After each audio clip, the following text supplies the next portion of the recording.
Well, you wrote a very troubling article in the Sun Media newspapers about a new language barrier, so to speak, that the Trudeau Liberals want to put up. I mean, tell us in a nutshell this radical proposal, and that's John McCallum's own word.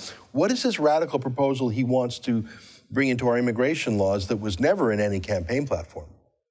That's right, Ezra. It was never mentioned during the election at all. And John McCallum himself says it's radical. They want to get rid of the language requirement for people becoming Canadian citizens. So right now you have to pass a very basic, very easy French or English test in order to get citizenship in Canada. It's always been that way. We've always had the expectation that newcomers learn our language. It's one of the reasons why Canada actually has a successful integration model when it comes to immigration. It's one of the most successful aspects of Canadian immigration policy. And all of a sudden, the Liberals say that they want to get rid of it. They say it's too burdensome.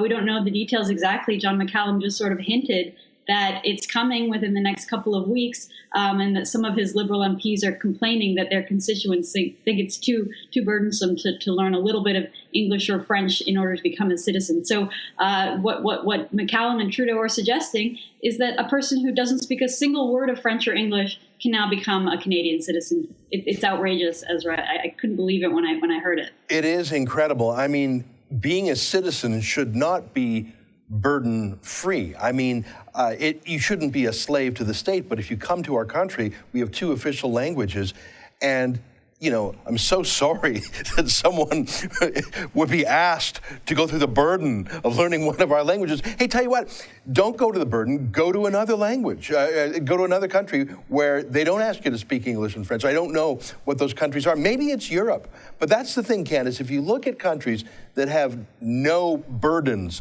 no obligations on immigrants whatsoever, especially language, you'll see ghettoization where there's no integration. They're not truly becoming part of the nationality, and that leads to all sorts of social ills, whether it's crime or just ethnic separatism, which is what you're seeing in France and Germany. This is about making immigrants successful, and if some would-be immigrant doesn't want the burden of learning English and French, fine. I'm sure there's plenty more who would accept those burdens, am I right?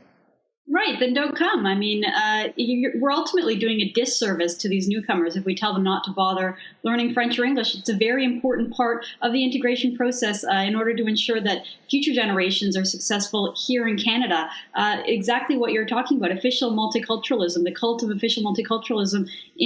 As we see in Europe, in Germany, there's third-generation people who have been living in Germany that aren't citizens, that don't speak German, that are completely ostracized. And do we want that in Canada? No, of course not. And language is an incredibly important, even symbolic aspect. When you come to Canada, learn French or English, you start to integrate, it helps you economically, it helps you fit into your community. It's common sense, Ezra. And the fact that the Liberals would all of a sudden announce out of nowhere that they don't think it's important anymore, I think that there's a political element to this as well. I think that they're basically saying, come to Canada, we're going to take away all the rights and responsibilities of your citizenship, just hand out citizenship and hopefully create lifelong Liberal voters.